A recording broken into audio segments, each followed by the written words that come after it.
ఛత్తీస్గఢ్ దండకారణ్యం మరోసారి కాల్పుల మోతతో దద్దరిల్లింది. బీజాపూర్లోని national park ఏరియాలో జరిగిన ఎన్కౌంటర్లో మావోయిస్టు అగ్రనేత కేంద్ర కమిటీ సభ్యుడు సుధాకర్ అలియాస్ సింహాచలం మరణించాడు.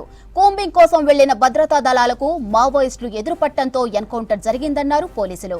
ఘటనా స్థలంలో ఆటోమేటిక్ ఆయుధాలు, పేలుడు పదార్థాలను స్వాధీనం చేసుకున్నట్లు చెప్పారు. ఇక కాల్పులు కొనసాగుతున్నట్లు చెప్పారు అధికారులు. మావోయిస్టు కీలక నేత హిడ్మా లక్ష్యంగా కూంబింగ్ చేపట్టాయి భద్రతా బలగాలు. ఛత్తీస్గఢ్ దండకారణ్యం మరోసారి కాల్పుల మోతతో దద్దరిల్లింది. బీజాపూర్లోని నేషనల్ పార్క్ ఏరియాలో జరిగిన ఎన్కౌంటర్లో మావోయిస్టు అగ్రనేత కేంద్ర కమిటీ సభ్యుడు సుధాకర్ అలియాస్ సింహాచలం మరణించాడు. కూంబింగ్ కోసం వెళ్లిన భద్రతా దళాలకు మావోయిస్టులు ఎదురుపట్టడంతో ఎన్కౌంటర్ జరిగిందన్నారు పోలీసులు. ఘటనా స్థలంలో ఆటోమేటిక్ ఆయుధాలు, పేలుడు పదార్థాలను స్వాధీనం చేసుకున్నట్లు చెప్పారు. ఇక కాల్పులు కొనసాగుతున్నట్లు చెప్పారు అధికారులు. మావోయిస్టు కీలక నేత హిడ్మా లక్ష్యంగా కూంబింగ్ చేపట్టాయి భద్రతా బలగాలు. ఇదే విషయంపై మరింత సమాచారం ధనరాజ్ అందిస్తారు. ధనరాజ్, మావోయిస్టు పార్టీకి మరో భారీ ఎదురుదెబ్బ తగిలినట్లు తెలుస్తుంది. దీనిపై పూర్తి అప్డేట్స్ ఏంటి? మాధురి, మావోయిస్టులకు వరుస ఎదురుదెబ్బలు తగులుతూనే ఉన్నాయి. ఈ క్రమంలో చూసినట్టయితే బీజాపూర్లో జరిగినటువంటి మరో ఎన్కౌంటర్లో చూసినట్టయితే సెంట్రల్ కమిటీకి చెందినటువంటి మావోయిస్టు నాయకుడు సుధాకర్ అలియాస్ సింహాచలం కూడా ఆయన ఎన్కౌంటర్లో మరణించారు. అదేవిధంగా స్పాట్లో పెద్ద ఎత్తున మందుగుండు సామగ్రితో పాటుగాను తుపాకులను ఇతర సంబంధించినటువంటి వస్తువులన్నింటినీ స్వాధీనం చేసుకోవడం జరిగింది. అయితే మనం చూస్తున్నాం, గత కొద్ది రోజుల క్రితం చూసినట్టయితే భారీగా అంటే సెంట్రల్ కమిటీకి సంబంధించినటువంటి మావోయిస్టు చీఫ్ అయినటువంటి నంబాల కేశవరావు మరణంతో కూడా ఒక్కసారి పార్టీలో 36 మంది కూడా తుడుచుకుపెట్టుకోవడం జరిగింది. ఈ క్రమంలోనే పార్టీ చాలా వరకు మావోయిస్టు సంబంధించినటువంటి అగ్రనాయకత్వాన్ని కోల్పోతుంది. మరోవైపున చూసినట్టయితే లొంగుబాట్లు కొనసాగుతూనే ఉన్నాయి.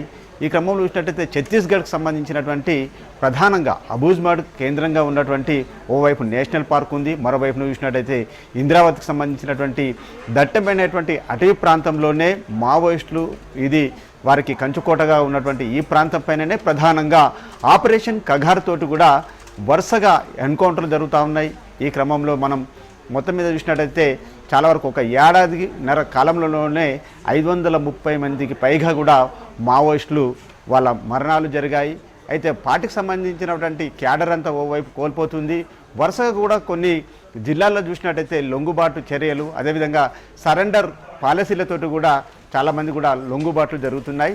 చాలా పార్టీ చూసినట్టయితే చాలా క్లిష్టమైన పరిస్థితి, అదేవిధంగా తీవ్రమైనటువంటి నిర్బంధాన్ని కూడా ఎదుర్కొంటుంది.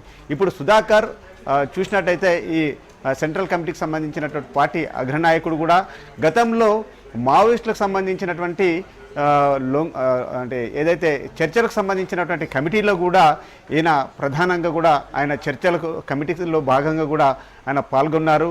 అదేవిధంగా రాష్ట్ర కేంద్ర ప్రభుత్వాలతోటి సంబంధించి ఏదైతే కాల్పులకు సంబంధించినటువంటి విరమణ ఉందో ఆ విరమణకు సంబంధించి అప్పుడున్నటువంటి గవర్నమెంట్ తోటి కూడా అప్పుడు పాలసీకి సంబంధించిన మ్యాటర్ వ్యవహారాలు అంటే శాంతి అంటే కాల్పులకు సంబంధించిన విరమణలలో సుధాకర్ అలియాసు సింహాచలం కూడా ఆ శాంతి చర్చలలో ఆయన ఆ కమిటీలలో భాగంగా కూడా అగ్రనాయకత్వంతో కూడా శాంతి చర్చలలో ఆయన పాల్గొన్నారు. మొత్తం మీద అప్పుడు శాంతికి సంబంధించినటువంటి చర్చలు కొంతవరకు సఫలీకృతం కాలేదు. కానీ ఆ తర్వాత మొత్తానికి ఓవైపు ప్రభుత్వం వెనుకడుగు వేయడం, మరోవైపున వీరికి సంబంధించినటువంటి మావోయిస్టుకు సంబంధించినటువంటి చర్చలకు పూర్తి డిమాండ్లు ఒప్పుకోకపోవడం తోటి కూడా బ్యాక్ స్టెప్ తీసుకోవడం. ఈ కాలక్రమేణలో చూసినట్టయితే కూడా పార్టీకి సంబంధించి చాలా వరకు ఒక 6 దశాబ్దాల కాలం పాటు కొనసాగుతున్నటువంటి పార్టీ చాలా సిచ్యువేషన్లు ఎదుర్కొంటుంది. ఓవైపున గ్రీన్ హంట్కి సంబంధించినటువంటి ఆపరేషన్ మూవ్మెంట్ని ఎదుర్కొంటూ ఆ తర్వాత చూసినట్టయితే పార్టీ చాలా తీవ్రమైనటువంటి నిర్బంధంలో చాలా వరకు దేశంలో ఉన్నటువంటి మావోయిస్టుకు సంబంధించినటువంటి ప్రభావిత జిల్లాలు 126 ఉంటే ఆ తర్వాత కాలక్రమేణా చూసినట్టయితే వరుస ఎన్కౌంటర్ తోటి ఒక 6 జిల్లాలకు మాత్రమే పరిమితమైందంటూ ఇప్పటికే కేంద్ర ప్రభుత్వం ప్రకటించింది. ఇందులో ముఖ్యంగా చూసినట్టయితే ఛత్తీస్గఢ్ జిల్లాలకు సంబంధించినటువంటి చూసినట్టయితే కాంకేర్ కావచ్చు, నారాయణపూర్, సుక్మా, దంతేవాడ వంటి ప్రాంతాలపైననే ప్రధానంగా పోలీసు బలగాలు కూడా దృష్టి సారించాయి. ఇక నేషనల్ పార్క్ని కంచుకోటగా చేసుకున్నటువంటి మావోయిస్టులు ఇక్కడ ప్రధానంగా వాళ్ళు తలదాచుకున్నారనే సమాచారం మేరకు ఆపరేషన్ కగారు చాలా వరకు దూకుడు పెంచింది. మొన్న చూసినట్టయితే నారాయణపూర్ జిల్లాలలో పెద్ద ఎత్తున నక్సల్స్ను మట్టుబెట్టినటువంటి క్రమంలో ఆ తర్వాత జరిగినటువంటి పరిణామాలను చూసినట్టయితే మరో అగ్రనేత అయినటువంటి సుధాకర్ అలియాస్ సింహాచలం మరణంతో కూడా చాలా వరకు అగ్ర నాయకులనే ఇటు పోలీస్ బలగాలు చాలా టార్గెట్గా చేసుకొని ఈ కాల్పులకు సంబంధించి అంటే ఈ కూమింగ్ ఆపరేషన్ కొనసాగుతున్నట్టుగా తెలుస్తుంది.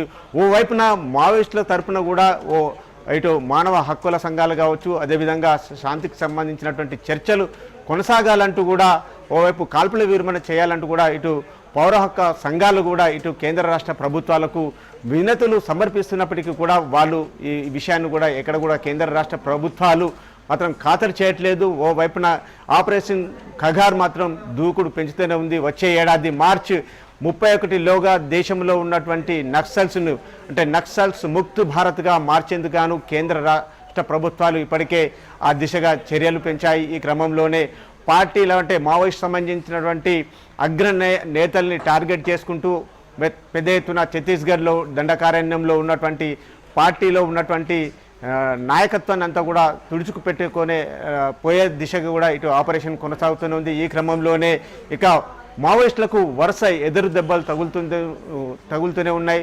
మరోవైపున మావోయిస్టు చాలా వరకు పార్టీ నిర్వీర్యమైపోతుంది. పార్టీకి సంబంధించినటువంటి క్యాడర్ అంతా కోల్పోతూ ఉంది. ఓ వైపున చూసినట్టయితే దండకారణ్యం సంబంధించినటువంటి జోనల్ కమిటీ నాయకత్వంలో కూడా చాలా క్లిష్ట పరిస్థితులు ఎదుర్కొంటుంది. ఓవైపున అగ్రనాయకత్వం పోయింది.